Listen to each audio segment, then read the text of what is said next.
오늘 우리에게 주시는 하나님의 말씀은 마태복음 22장입니다. 오늘 우리에게 주시는 하나님의 말씀 마태복음 22장 1절에서 14절 말씀. 찾으신 줄 알고 봉독하겠습니다. 예수께서 다시 비유로 대답하여 이르시되 천국은 마치 자기 아들을 위하여 혼인잔치를 베푼 어떤 임금과 같으니 그 종들을 보내어 그 청한 사람들을 혼인잔치에 오라 하였더니 오기를 싫어하거늘 다시 다른 종들을 보내며 이르되 청한 사람들에게 이르기를 내가 우찬을 준비하되 나의 소와 살찐 짐승을 잡고 모든 것을 갖추었으니 혼인잔치에 오소서 하라 하였더니 그들이 돌아보지도 않고 한 사람은 자기 밭으로 한 사람은 자기 사업하러 가고 그 남은 자들은 종들을 잡아 모욕하고 죽이니 임금이 노하여 군대를 보내어 그 살인한 자들을 진멸하고 그 동네를 불사르고 이에 종들에게 이르되 혼인잔치는 준비되었으나 청한 사람들은 합당하지 아니하니 내 거리 길에 가서 사람을 만나는 대로 혼인잔치에 청하여 오라 한데 종들이 길에 나가 악한 자나 선한 자나 만나는 대로 모두 데려오니 혼인잔치에 손님들이 가득한지라. 임금이 손님들을 보러 들어올세 거기서 예복을 입지 않은 한 사람을 보고 이르되 친구여 어찌하여 예복을 입지 않고 여기 들어왔느냐 하니 그가 아무 말도 못하거늘 임금이 사원들에게 말하되 그 손발을 묶고 바깥 어두운 데 넣든지라. 거기서 슬피 울며 이를 갈게 되리라 하니라. 청함을 받은 자는 많되 택함을 입은 자는 적으니라. 아멘. 네, 우리 함께 말씀의 제목을 같이 한번 읽어보겠습니다. 혼인잔치에 들어가려면. 여러분, 이분은 에비슨이라고 하는 미국의 의료 선교사입니다. 의학 박사신데 저 건물은 연세대학교 세브란스 병원이 되겠습니다. 세브란스 병원의 전신이죠. 그리고 이 사진은 세브란스 의학대학의 제1회 졸업생입니다. 한국인 7명이죠. 그리고 교수님이 있죠. 최초의 연세대학교 의학과 1회 졸업생의 모습입니다. 이 에비슨이라는 선교사님이 이렇게 들어와서 이제 학생들을 모집을 하는 가운데 그때 이렇게 좀 재력이 있고 공부를 좀 했을 것 같은 양반집 자제들만 이렇게 불러가지고 당신이 의사가 되면 좋겠다는 이야기를 하면서 저 학교에 입학을 하도록 초대를 했다고 합니다. 그러니까 양반집 그 귀한 자제들이 하는 말이 의사가 되면 무슨 일을 합니까? 라고 물었다고 합니다. 그러자 에비슨 선교사님이 나병 환자들 그리고 각종 질병에 걸리는 환자들을 병원에서 치료하는 일을 합니다. 그런 일을 하기 위해서 먼저 공부를 해야 됩니다. 라고 했답니다. 그러자 이 양반집 귀한 자제들이 하는 말이 우리는 그런 일을 할 수 없습니다. 그랬다고 합니다. 그래서 이 에비슨 선교사님이 그렇게 하지 말고 이런 이 고된 일을 하고자 하는 그런 사람들을 초대해서 의학 공부를 시켜야 되겠다라고 해서 학교를 이렇게 학생들을 초대했고 결국은 이렇게 1회 졸업생을 배출하는 이런 일을 했다고 하지요. 여러분 오늘 우리가 읽었던 성경에 보면 어떤 임금이 아들의 혼인잔치에 손님들을 초대하는 그 내용이 나오고 있습니다. 혼인잔치에 우리가 들어가려면 천국에 우리가 들어가려면 어떤 삶을 우리가 살아야 되는가 거기에 대해서 우리가 한번 오늘 살펴보기를 원합니다. 자, 첫째 같이 한번 읽을까요? 첫째, 초대를 받아야 합니다. 네, 그렇습니다. 여러분 이분은 누구일까요? 영국 여왕 엘리자베스 2세지요. 무려 70년 동안 재위를 하셨던 그러한 영국의 여왕 엘리자베스입니다. 여러분 우리 예수 소망교회 성도님들 가운데 오늘 우리 교회 나오신 분들 또 어떤 상황인지 알 수 없지만 또 교회 나오지 못한 분들 우리 성도님들이 있는데요. 여러분 가운데 엘리자베스 여왕 장례식에 초대장을 받으신 분이 계십니까? 아니요 라고 하는 분들이 있는데 저도 아직 받지 못했습니다. 내일이 장례식인데 아직까지 못 받았으니 아마 안 보낼 것 같습니다. 여러분, 영국의 황실에서 이 여왕의 장례식에 이렇게 각 나라의 정상들을 초대를 했습니다. 그런데 우리나라 대통령은 초대를 받았을까요? 못 받았을까요? 받았습니다. 받아서 출국을 했고 내일 장례식에 참석을 하고 각국의 정상들과 만날 그런 예정이라고 합니다. 그런데 여러분, 러시아의 블라디미르 푸틴은 받았을까요? 못 받았을까요? 못 받았겠죠. 네. 전쟁의 주범으로 이렇게 거부된 그런 각 나라의 대통령들도 있습니다.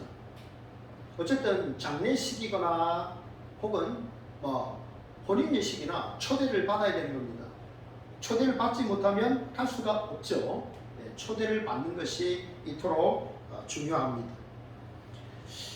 오늘 임금님이 자기 아들 결혼식에 사람들을 초대를 했습니다. 임금이 초대했으니까 얼마나 그 음식이 풍성하겠습니까? 얼마나 화려하겠습니까? 그 분위기가 얼마나 좋겠습니까? 그래서 사람들을 보냈죠. 종들을 보내서 초대를 했는데 어떻게 합니까? 사람들이 오질 않았지요. 네, 각자 핑계를 댑니다. 밭에 나가야 됩니다. 자기 사업이 바빠요. 그래요? 그래서 다시 다른 종들을 또 보낸 거죠. 네. 그런데 어떻게 합니까? 거부하는 것을 볼 수 있습니다. 여러분, 그러면 혼인잔치다. 임금님이 자기 아들의 혼인잔치 사람들을 초대를 했는데 그 혼인잔치의 가장 중요한 일은 뭘까요? 혼인예식이겠죠. 그리고 뭡니까? 이어지는 식탁의 교제가 중요합니다. 남녀가 하나의 가정을 이루고 그것이 하나님이 기뻐하시는 가정의 원리입니다. 남자와 남자가 혹은 여자와 여자가 이것은 다 하나님이 기뻐하는 모습이 아니지요. 그렇게 혼인잔치를 하고 난 이후에는 이제 성대한 파티가 벌어지게 됩니다. 식사를 하죠. 식사를 통해서 임금님과 또 초대받은 그러한 사람들은 모두 함께 하나의 동질감을 느끼게 됩니다. 공동체 의식을 갖게 되는 거죠. 그것이 식탁의 교제입니다. 그래서 유대인들이 식탁의 교제를 굉장히 중요시합니다. 우리도 그렇잖아요, 그죠? 아무나 하고 식사하지 않잖아요, 그죠? 소중한 사람들과 같이 식탁의 교제를 나누잖아요. 임금이 그렇게 해서 그들과 하나된 동질감, 공동체 의식을 느끼기를 원하셨던 건데 사람들이 오지를 않았다 하는 것입니다. 그런데 왜 안 왔을까? 성경은 이렇게 다른 이유를 대죠. 그런데 여러분, 무엇보다도 가장 중요한 것은 뭘까요? 왕의 존재를 가볍게 여겼다는 겁니다. 왕의 말씀을 가볍게 여긴 것이죠. 여러분, 선약을 깨본 적 있습니까? 내가 어떤 약속을 정했는데 또 다른 일정이 생긴 거예요. 그런데 뭐랄까요? 가치의 경중을 따지기는 어렵겠지만 어쨌든 연로하신 분이나 스승이나 이런 분들이 내가 이날 타결할 시간이 있는데 어떻게 좀 만날 수 있느냐라고 하면 어떻게 할까요? 선약을 취소하시겠습니까? 아니면 어떻게 하시겠습니까? 우리는 보통 그럴 때는 선약을 깨는 경우가 있습니다. 그죠?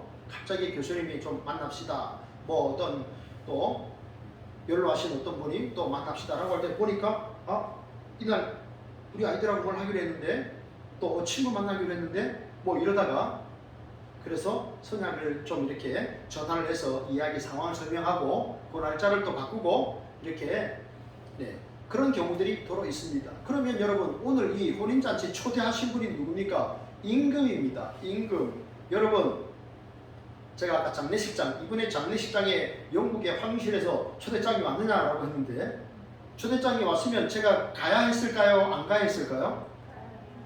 가야 되겠죠. 일반적으로 가야 되는데 또 주일을 또 준비해야 되니까 또 주일은 또 잘 준비를 해놓고 와야 되겠지만 그렇습니다. 임금이 불렀습니다. 임금님이 오라고 했습니다. 그런데 사람들이 싫어했죠. 그러니까 임금이 어떻게 합니까? 다시 다른 종들을 보냈죠.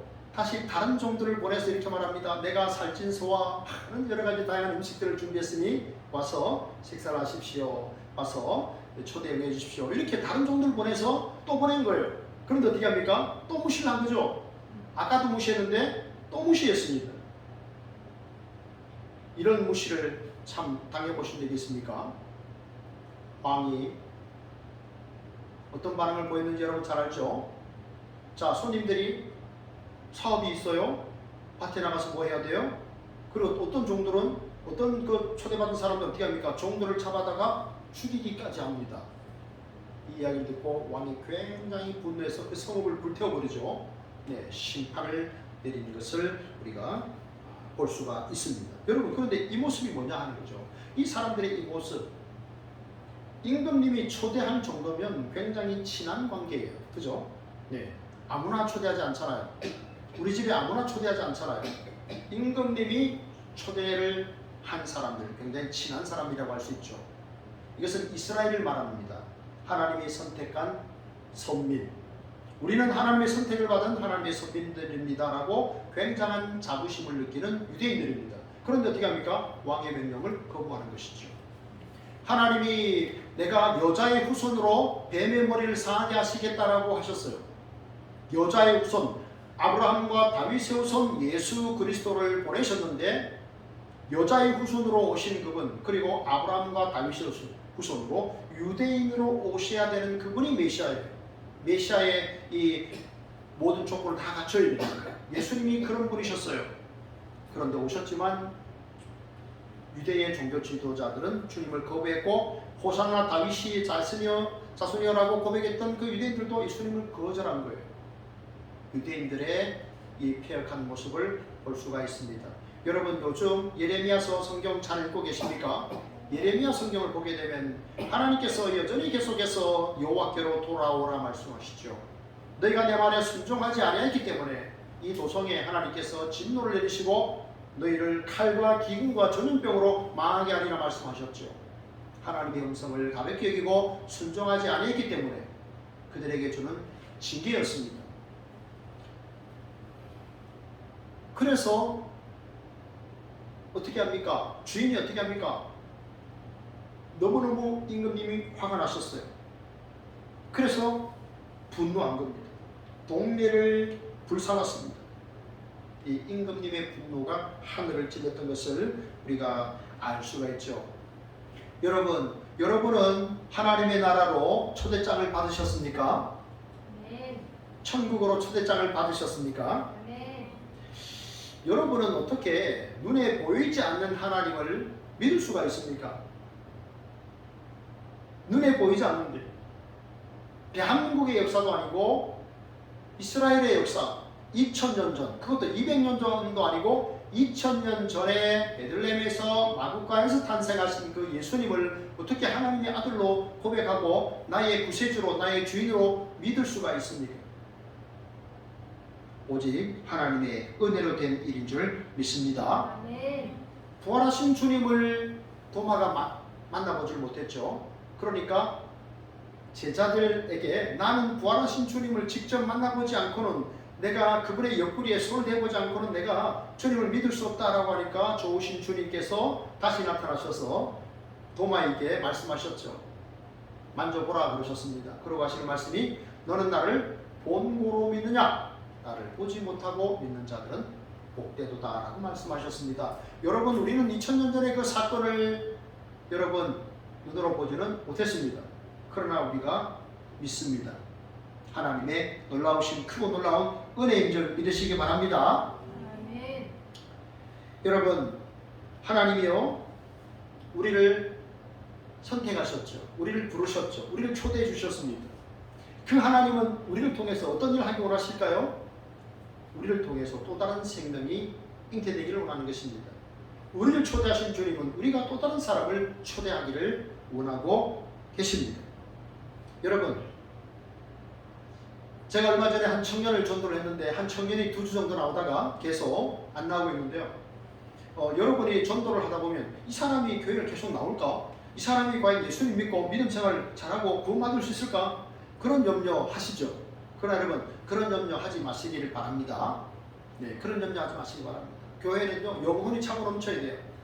그 사람이 계속 오든지 한번 오고 말든지 그것은 하나님께서 은혜를 주셔야 되는 거예요. 우리가 하려는 뭡니까? 계속 초대하는 거예요. 귀한 영혼들을 초대하는 거예요. 여러분, 이런 말씀을 들어보셨습니까? 중매는 잘하면 술이 석잔이요 잘 못하면 뺨이 석대라. 들어보셨습니까? 네. 중매는 잘하면 술이 석잔이고 못하면 뺨이 석대다 그랬는데요. 이 말은 중매는 신중하게 잘 해야 된다 이런 뜻입니다. 안 맞지 않으려면 그래야 되는데 우리가 영적인 중매쟁이들이에요. 하나님을 믿지 않는 사람들, 예수 그리스도를 믿지 않는 사람들에게 복음을 전하는 중매쟁이들이에요. 제가 어제 토요일 아내랑 전도를 하다가 둔전 슈퍼로 전도를 하려고 갔는데 가다가 항상 들르는 한 가게가 있습니다. 지업소가 있어요. 그래서 이제 거기 가서 이렇게 전도지를 드리고 나오는데 그 권사님이 저보고 목사님 저희 언니 돌아가신 거 아세요? 그러는 거예요. 깜짝 놀랐어요. 웬 언니요? 그랬더니 둔전 슈퍼 언니가 84세인데 추석날 돌아가셨어요. 그러시는 거예요. 깜짝 놀랐어요. 그분 돌아가신 며칠 전에 저랑 많은 이야기를 했습니다. 항상 우리가 전도를 나가면요. 그 집에 머무는 시간이 한 20분씩 되게 오래 걸려요. 말씀들 되게 많이 하시고 우리가 또 복음을 전하고 같이 기도도 하고 그러면서 또 목사님 난 불교 신자예요 뭐 이러면서 그러셨는데 우리가 복음 많이 전하고 기도를 하고 그랬어요. 그런데 그렇게 건강하셨던 분이 지혜로우셨던 분이 갑자기 돌아가셨다 그러니까 너무 마음이 아팠습니다.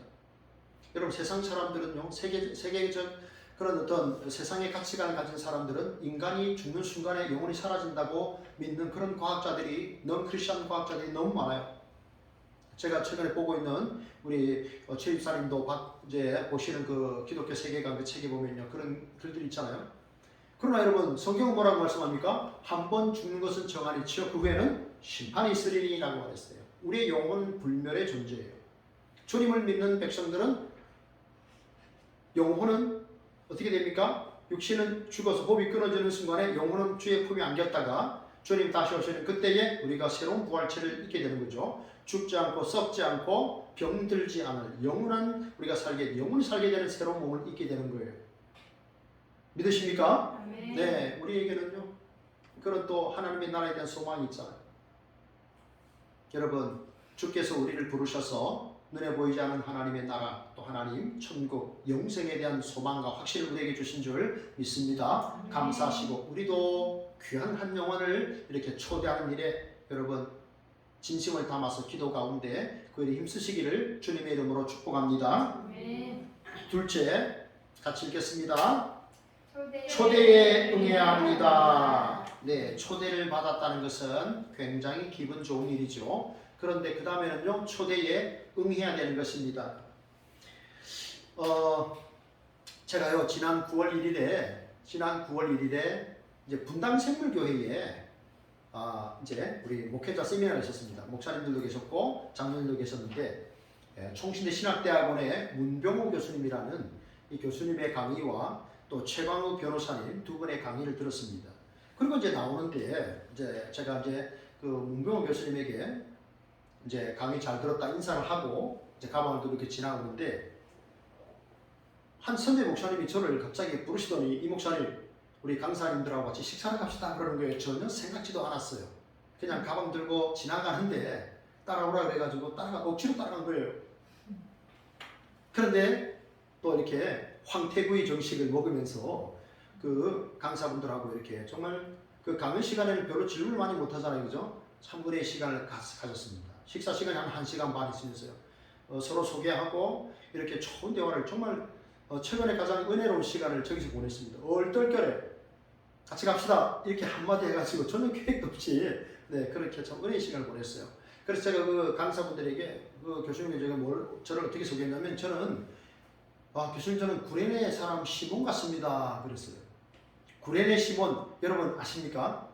구레네 시몬 마태복음 15장 마가복음 15장 21절에 나오는 이 구레네 시몬 아프리카 시리아에서 온 사람인데요. 이 사람이 유월절을 이렇게 예루살렘에서 보내기 위해서 여호와 하나님을 믿는 사람이었는데 유월절을 보내기 위해서 그 예루살렘에 온 거예요. 그런데 예수님께서 그 고난의 십자가를 지시고 여러분 저 십자가 있죠? 저 가운데 영물에서 저와 제 아내가 졌던 십자가입니다. 저 십자가는요 그래도 밑에 바퀴가 있어가지고 우리가 이렇게 지면 바퀴가 이렇게 끌려옵니다. 그래서 어느 정도 괜찮아요. 그래도 저 같은 경우는 이렇게 짚지만 여자분들 같은 경우는 찢기가 굉장히 어렵습니다. 그래서 앞에 남자, 뒤에 남자 이렇게 붙들어가지고 그렇게 십자가를 지는 그런 일이 있는데요. 예수님이 지셨던 당시의 십자가의 무게는 200kg였습니다.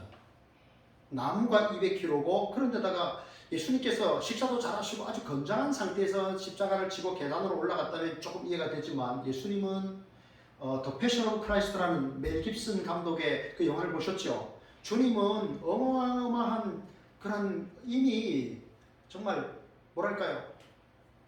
그 몸이 만신창이가 됐다고 할까요? 성한 데가 없었죠. 식사를 제대로 하셨을까요?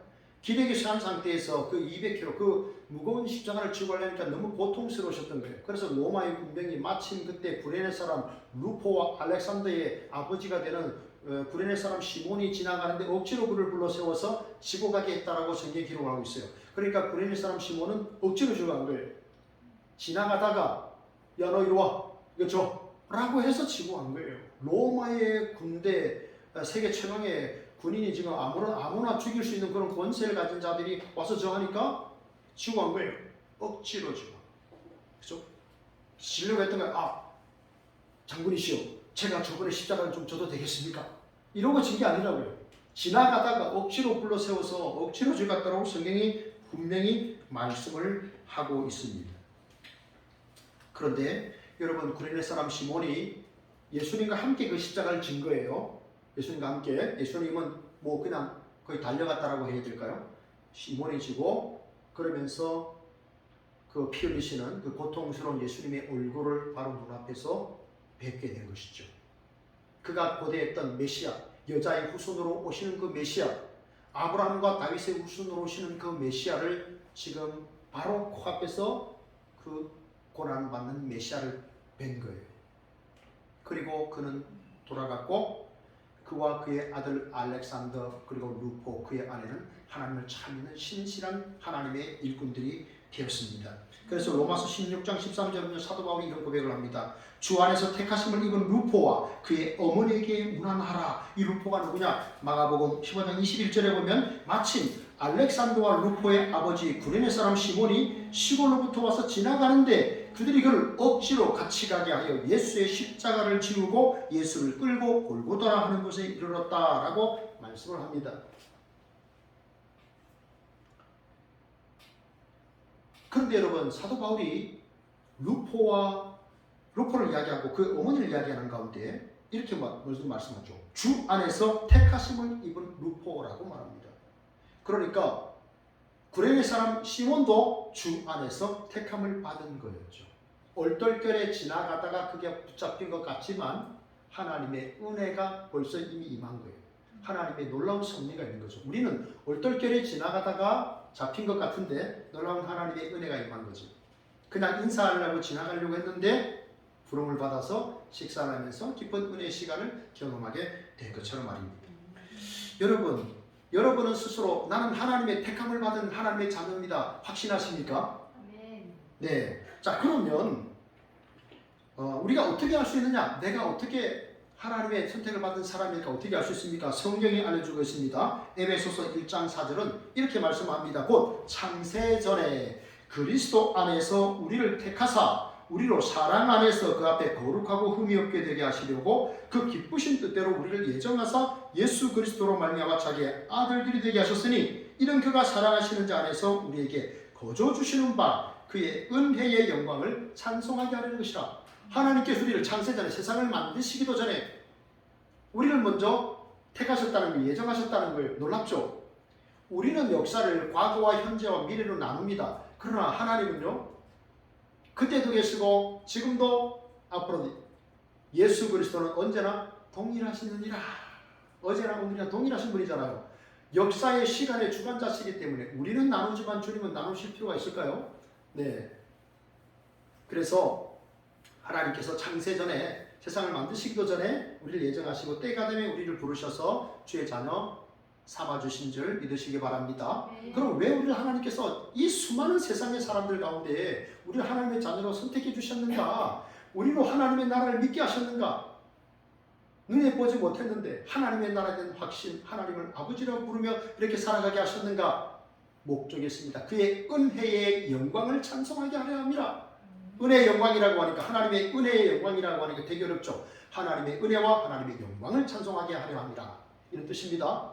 여러분, 하나님께서 이미 예수 그리스도 안에서 내게 주신 그 은혜, 그 은혜를 여러분 감사하셔야 됩니다.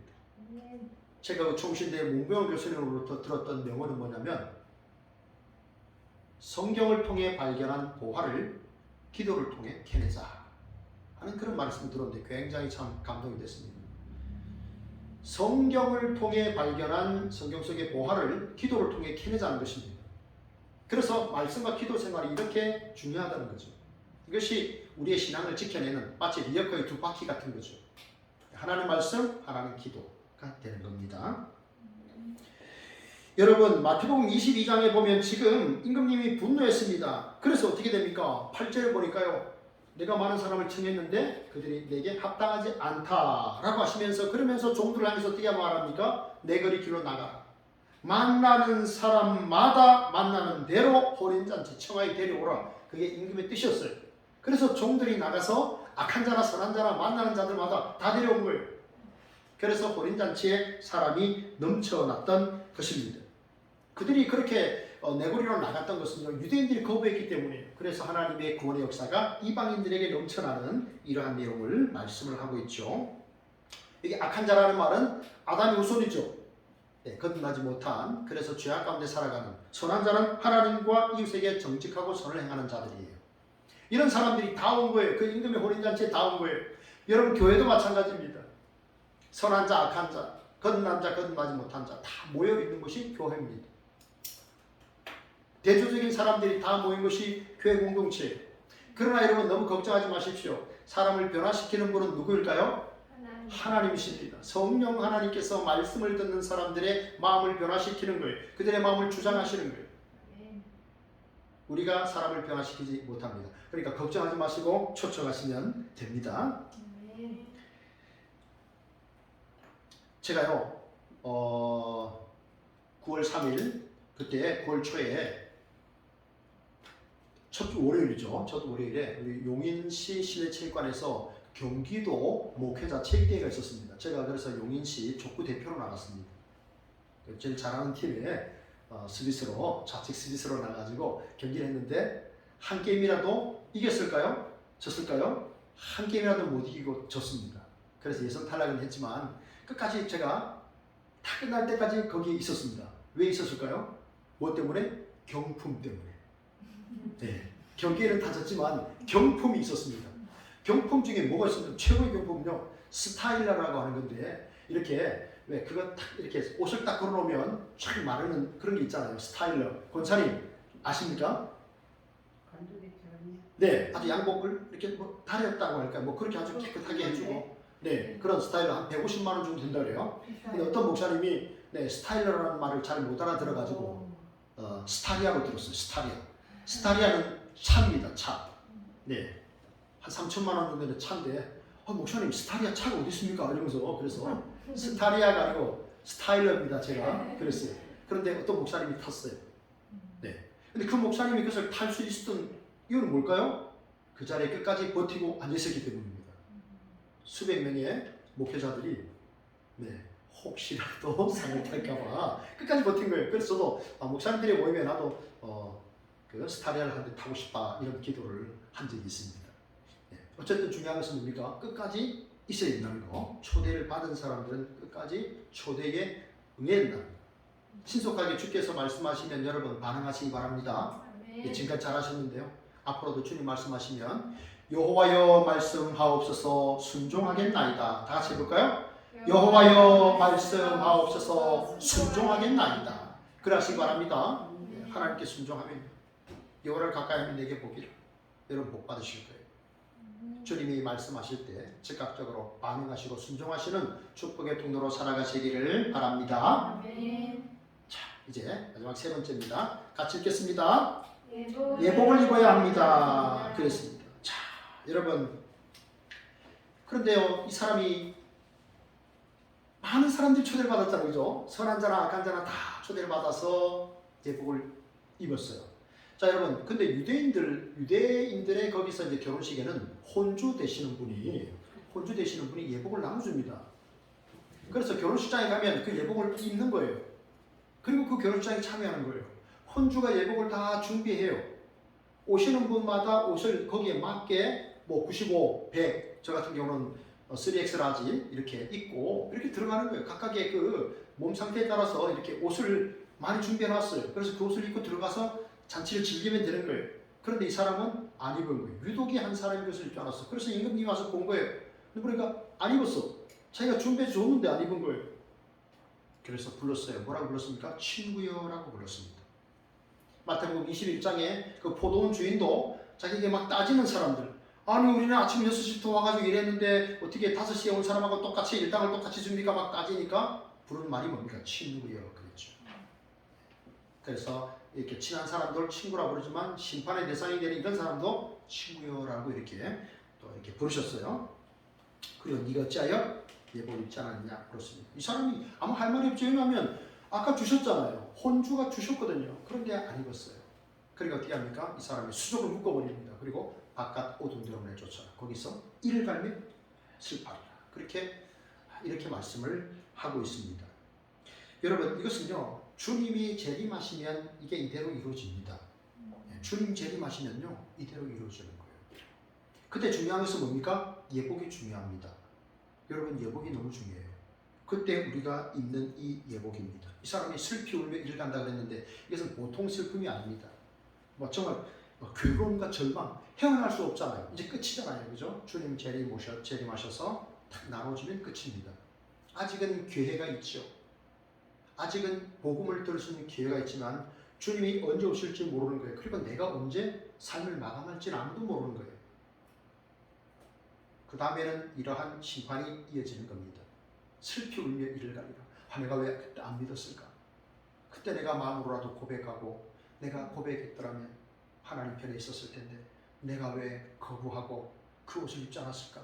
슬피 울며 이를 가는 거예요. 영원히 고통받는 거예요. 그게 지옥의 형벌이겠죠. 자 여러분 같이 한번 따라합니다. 저랑 따라합니다. 중요한 말씀을 드립니다. 혼주의 말을 듣지 않으면 혼줄이 난다. 혼주의 말을 듣지 않으면 혼줄이 난다. 네, 확 머리에 들어오시죠? 한 번 더. 혼주의 말을 듣지 않으면 혼줄이 난다. 혼주의 말을 듣지 않으면 혼줄이 난다. 하나님이 혼주예요. 그죠? 네, 혼주의 말을 듣지 않으면 혼줄이 나는 거예요. 네, 입으라고 하셨잖아요. 그 옷을 주셨잖아요. 선물로 주셨잖아요. 하나님의 아들 예수 그리스도를 주셨잖아요. 그 옷을 입기만 하면 되는데 영원한 하나님의 나라 그 영광의 잔치에 들어갈 수 있는데 그 옷을 입지 않았습니다. 여러분 종이신문 보십니까? 종이신문. 여러분 신문과 신문지의 차이점 아시죠? 여러분 종이신문의 종이는요 의미를 담는 그릇입니다. 사람이 입는 옷은 의미를 담고 있습니다. 우리가 입는 그 옷은 의미가 있습니다. 성경은 옷에 대해서 많이 말씀을 하고 있습니다. 로마서 13장에 보면 오직 주 예수 그리스도 옷 입고 정욕을 위하여 육신의 일을 dom하지 말라. 여러분 밤이 깊고 낮이 가까웠다. 사람들은 어둠의 일을 행하고 있습니다. 왜냐하면 하나님도 안 계시고 심판도 없는데 즐기고 쾌락을 즐기고 내가 하고 싶은 욕망을 따라서 살아가고 그러는 거죠. 그래서 성경이 오직 주 예수 그리스도를 옷 입고 정욕을 위하여 육신의 일을 dom하지 말라. 뭘 입으라고요? 예수 그리스도로 옷을 입고. 여러분 밖에 옷 안 입고 돌아다니면 어떻게 될까요? 혼줄이 나겠죠. 네, 잡혀갑니다. 네, 옷을 입으셔야 돼요. 그래서 우리는 항상 무슨 옷을 입는다?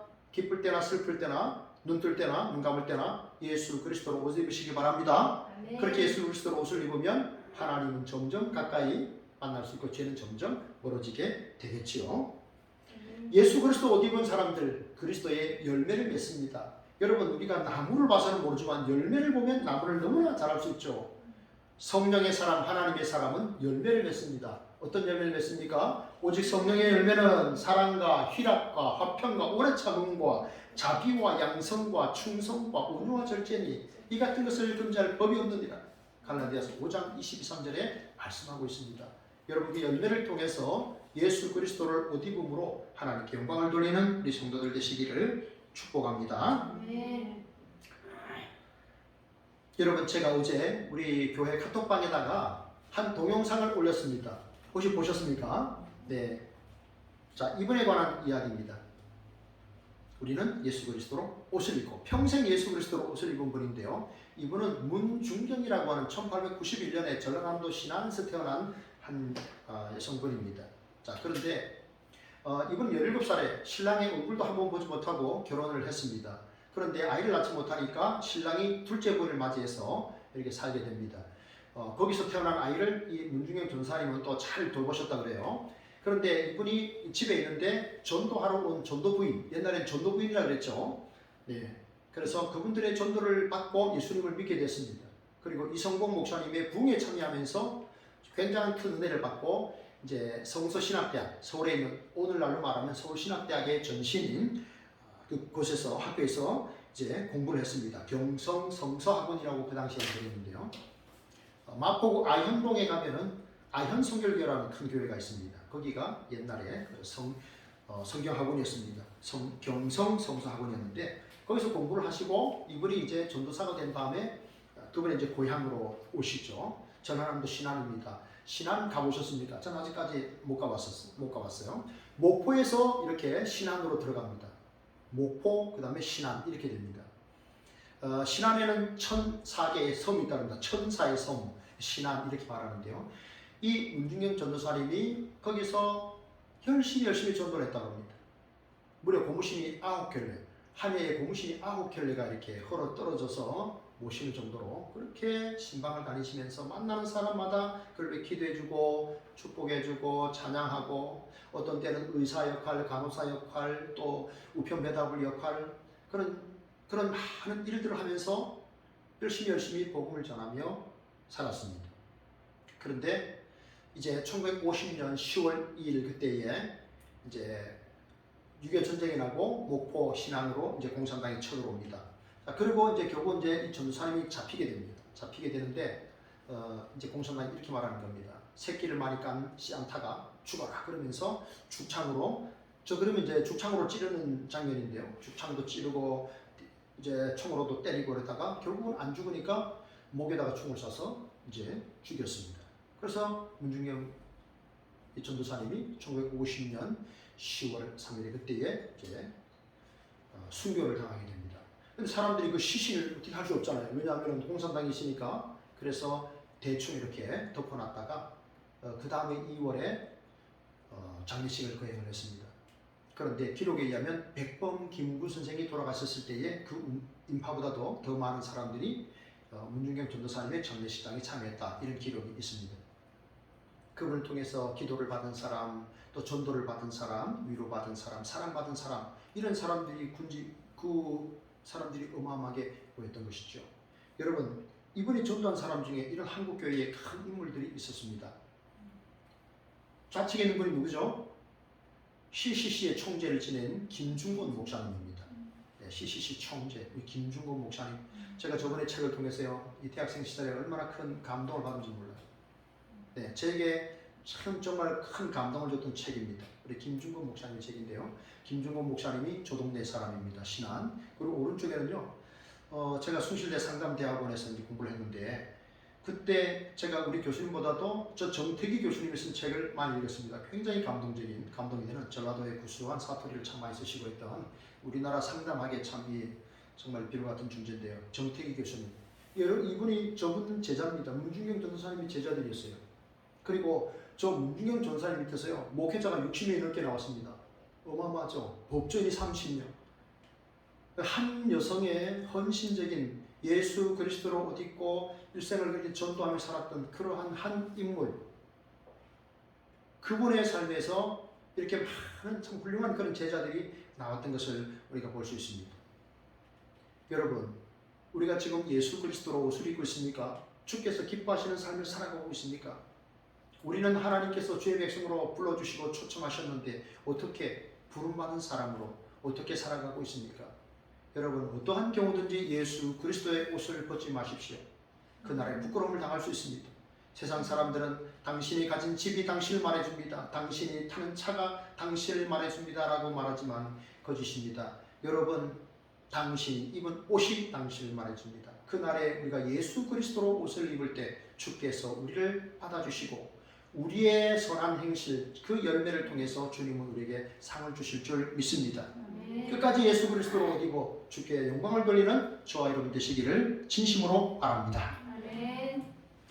하나님 감사합니다. 복된 주일 하나님 앞에 나와 예배할 수 있는 은혜 주시니 감사합니다. 말씀을 주시니 감사합니다. 생명의 말씀에 순종하여 우리도 생명을 나는 축복의 통로로 살아가게 하옵소서. 예수님 이름으로 감사하며 기도합니다. 아멘. 네. 찬송하겠습니다. 찬송가 538장 찬송하시면서 봉헌하겠습니다.